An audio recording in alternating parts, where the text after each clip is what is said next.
ನಾನು ತುಂಬ ಜನ ನೋಡಿದ್ದೀನಿ, ದುಡ್ದು ಚೆನ್ನಾಗಿ ಬದುಕ್ತಾರೆ. ನಾನು ತಪ್ಪಾಗಿ ಹೇಳ್ತಾ ಇಲ್ಲ. ಇವಾಗ ಎಷ್ಟೋ ಜನ ದೇವಸ್ಥಾನಕ್ಕೆ ಹೋದ್ರು ಬರಗಾಲ ಯಾಕೆ ಬಂದಿದೆ ಅಂದರೆ ಮಾಡಿದ ಪಾಪ. ದುಡ್ದು ದೇವಸ್ಥಾನಕ್ಕೆ ಹೋಗ್ಬೇಕು, ಪುಕ್ಸಟ್ಟೆ ಯಾಕೋ ಬದುಕಬೇಕು.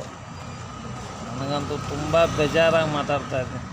ಮತ್ತೆ ಎಲ್ಲಿ ಡುಬ್ಬಾಕೋರ್ ಮಾಡಿ ನನಗೆ ಕರ್ನಾಟಕ ಹಾಳು ಮಾಡ್ಬಿಡ್ತೀರಾ ಅಂತ ನಾನು ಕನ್ನಡದವನಾಗ ನೋವಲ್ಲಿ ಹೇಳ್ತಾ ಇದ್ದೀನಿ.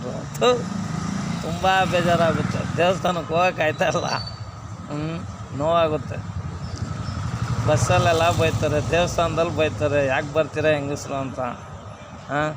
ಮನೇಲಿರೋ ಗಂಡಸರಿಗೆ ಅವಮಾನ ಆಗಲ್ವೇನೋ. ಕಮಿಟ್ ಹಾಕೋರು ಯೋಚನೆ ಮಾಡಾಕಿ. ಒಳ್ಳೆ ಫ್ಯಾಮಿಲಿಯವ್ರು ಕಮಿಟ್ ಹಾಕಲ್ಲ, ಹಲ್ಕ ಕಮಿಟು. ನನಗೆ ಹಾಕಿದ್ರೆ ಉತ್ತರ ಚೆನ್ನಾಗಿ ಕೊಡ್ತೀನಿ, ಯಾಕಂದರೆ ನಾನು ದುಡ್ದು ತಿಂತಾರವನು. ಶಿವಕುಮಾರ ಸ್ವಾಮೀಜಿ ಹೇಳಿದ್ದಾರೆ, ದುಡಿದು ತಿನ್ನುವುದು ಅಮೃತ, ಕೂತು ತಿನ್ನುವುದು ಏಸ್ಗೆ ಅಂತ. ಅವ್ರನ್ನ ಫಾಲೋ ಮಾಡೋ ನಾವು ಶಿವಕುಮಾರ ಸ್ವಾಮೀಜಿ ಭಕ್ತರು. ಅರ್ಥ ಆಯ್ತಾ? ಕಾಯಕವೇ ಕೈಲಾಸ.